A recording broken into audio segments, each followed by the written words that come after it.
श्री सीताराम जी सरकार की जय। श्री हनुमान जी महाराज की जय। श्री गौरी शंकर भगवान की जय। श्री अयोध्या धाम की जय। श्री सरयू महारानी जी की जय। सब संतन की जय, सब भक्तन की जय। जय जय श्री सीताराम।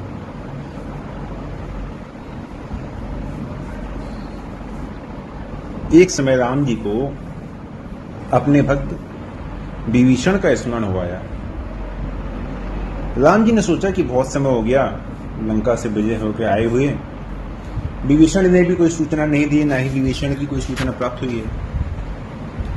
तो क्यों ना ऐसा किया जाए कि चल के विभीषण का शासन देखा जाए कि जैसा मैंने विभीषण को आज्ञा दी थी कि धर्म से राज्य करना है, तो धर्मपूर्वक शासन कर रहा है कि नहीं। क्यों? क्योंकि यदि देवताओं के विरुद्ध यदि कोई भी कार्य होगा तो उससे राज्य का नाश हो जाएगा। क्योंकि मैंने विभीषण को राज्य तो दिया है, अब उसे समझना आना चाहिए, कहीं ऐसा ना हो उससे अधर्म आचरण ना हो रहा हो। ये सब बातें राम जी सोचने लगे। तो राम जी ने मन में निश्चय कर लिया कि मैं लंका जाकर देखूंगा, और यदि मुझे कुछ ऐसा लगा तो मैं उसको उस चीज को उपदेश करूंगा, जिससे कि विभीषण का जो राज्य है वो चिरकाल तक बना रहे। तो राम जी इस प्रकार से विचार कर ही रहे थे कि उसी समय भरत जी आ गए। भरत जी ने कहा कि भैया आप कुछ चिंतित लग रहे हैं, क्या बात है? तो राम जी ने कहा कि देखो, मुझे तो तुमसे कुछ छुपा हुआ तो है नहीं, तो मुझे लक्ष्मण के समान ही प्यारे हो। मैं मन में सोच रहा हूँ, विचार कर रहा हूँ कि क्यों न मैं लंका में जाकर विभीषण से मिलूं, विभीषण की कैसी राज्य पद्धति है उसको देखूं, उसके कर्तव्य को देखूं। अब भरत जी ने सोचा कि ये बढ़िया मौका है।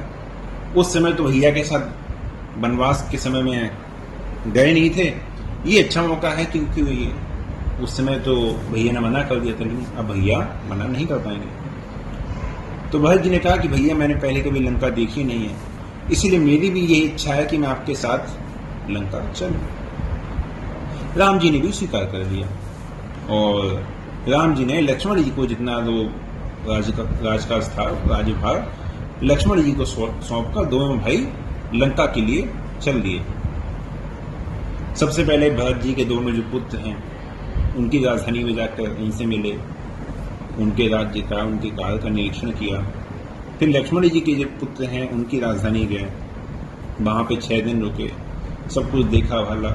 इसके पश्चात भारद्वाज जी, अत्रि मुनि उनके आश्रम में गए। फिर वहां से चलने के बाद राम जी भरत जी को एक एक स्थान दिखाते गए, बताते गए कि देखो ये स्थान है, यहाँ पे जानकी जी का हरण हुआ था, देखो ये स्थान है, यहाँ पे जटायु जी की मृत्यु हुई थी, ये देखो यहाँ पे माता शबरी मिली थी, यहाँ कबंध को मारा था, यहाँ बाली का वध हुआ था। अब बाली के वध के बाद नंबर आता है किष्किंधा का। राम जी ने कहा कि ये किष्किंधा है, यहाँ पे सुग्रीव जी मिले हैं। तो राम जी ने कहा कि सुग्रीव जी से भी मिलते हुए चलते हैं। इधर राम जी के आने की सूचना जब प्राप्त हुई तो सुग्रीव के राजघराने के जितने स्त्री पुरुष नर नारी सब मिलकर एकत्र हो गए। राम जी और भरत जी का बड़ा भारी बड़ा भव्य स्वागत हुआ। फिर राम जी कुछ दिन वहां पे रुके, और उसके पश्चात सुग्रीव जी को लेकर फिर भरत जी के साथ में आगे बढ़ गए। फिर आगे अन्य अलग अलग स्थान को, उनकी कथा, उनके बारे में बताते हुए अंत में लंका पहुंच गए। विभीषण के दूतों ने जब विभीषण को समाचार दिया कि राम जी भरत जी और सुग्रीव जी के साथ लंका पधार रहे हैं, तो विभीषण जी बड़े प्रसन्न हुए, मेरे प्रभु आ गए। थोड़ी ही देर में बात ही बात में संपूर्ण नगर को सजा दिया गया, और विभीषण जी अपने जितने मंत्री हैं उनको साथ लेकर विभीषण जी राम जी की अगवानी के लिए आ गए। विभीषण जी ने राम जी को अर्घ्य दिया, भरत जी और सुग्रीव जी की स्तुति करी। जितने लंका निवासी थे सब राम जी के दर्शनों के लिए, सबकी बड़ी भारी वहां पे भीड़ जुट गई। और अब महल के बाहर, दरबार के बाहर जो प्रजा थी उन्होंने विभीषण जी के पास समाचार पहुंचवाया कि बहुत समय हो गया हमें भी राम जी को देखे हुए, राम जी के दर्शन किए हुए। युद्ध के समय भी हम लोग राम जी को नहीं देख पाए थे, तो आज आप हम सभी दीनों पर दया करके हमारा कल्याण करने के लिए राम जी हमारे घर पर आ रहे हैं, इसलिए आप हमें राम जी का दर्शन करवाने की कृपा करें। विभीषण जी ने राम जी से पूछा और राम जी तो मना करते हैं। थोड़ी ही देर में प्रजा के लिए द्वार खोल दिए गए। लंका के जितने स्त्री पुरुष नर नारी सब राम जी भरत जी की झांकी देखे सब प्रेम में सराबोर हो गए, सब मुग्ध हो गए। इस प्रकार 3 दिन बीत गए। 3 दिन बीत गए।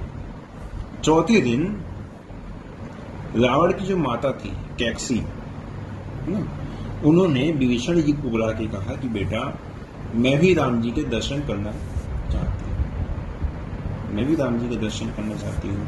मैंने सुना है कि राम जी के दर्शन करने से जो संत महात्मा मुनिगण हैं वो भी महापुण्य के भागी हो जाते हैं, क्योंकि राम जी साक्षात ब्रह्म है।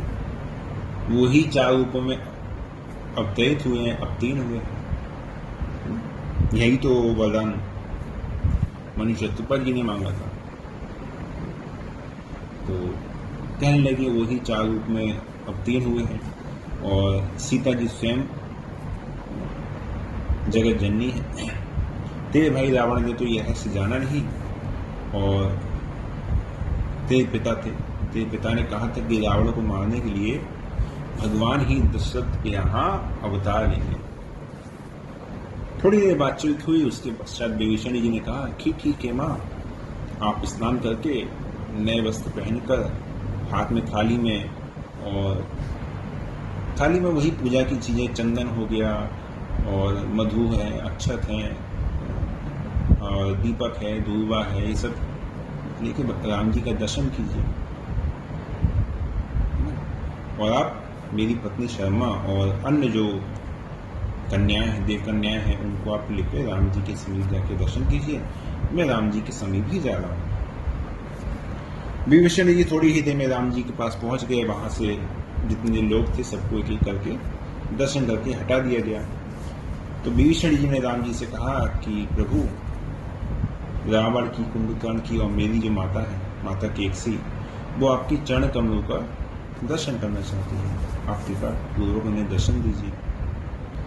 तो राम जी ने कहा कि देखो भाई, तुम्हारी माँ तो मेरी माँ के ही समान है, मैं ही उनके पास चलता हूँ, तुम जाकर उनसे कह दो। इतना कहकर राम जी उठे और चल दिए। मार्ग में ही माता कैकसी को देखकर राम जी ने उनके चरणों में मस्तक रख के प्रणाम किया। राम जी ने कहा कि आप मेरी धर्म माता है, मैं आपको प्रणाम करता हूँ। अनेक पुण्य और तप के प्रभाव से ही आपको विभीषण के समान पुत्र की प्राप्ति हुई। आज मुझे आपके दर्शनों से बड़ी प्रसन्नता हुई है। जैसे श्री कौशल्य जी हैं, वैसे ही मेरे लिए आप। इसके पश्चात विभीषण जी की जो पत्नी है शर्मा, उन्होंने राम जी की स्तुति करी। भरत जी को शर्मा का परिचय दिया गया और इस प्रकार से सारा क्रियाकलाप चलता रहा। राम जी ने विभीषण जी को उपदेश दिया कि देखो, देवताओं की हित का ही कार्य करना, देवताओं का कभी कोई अपराध नहीं करना। लंका में कभी कोई मनुष्य आए तो ऐसा ना हो कि तुम्हारे पास पहुंचने से पहले ही कोई राक्षस उसको मार्ग में ही खा जाए। तो विभीषण जी ने राम जी की बात सुनी और राम जी की आज्ञा में चलना स्वीकार भी कर दिया। तो विभीषण ने कहा कि प्रभु, एक संकट, एक समस्या है। लंका जब भैया रावण राज्य करते थे उस समय भी संपूर्ण राक्षस थे यहाँ पे। बाहर से किसी का आना जाना होता नहीं था, क्योंकि जो द्वीप है ये चारों दिशाओं से समुद्र से घिरा हुआ था। लेकिन अब क्या है, अब राम सेतु बन चुका है। तो अब राम सेतु के कारण जो मनुष्य हैं वो भी समुद्र के इस पार तक यदा कदा चले ही आते हैं।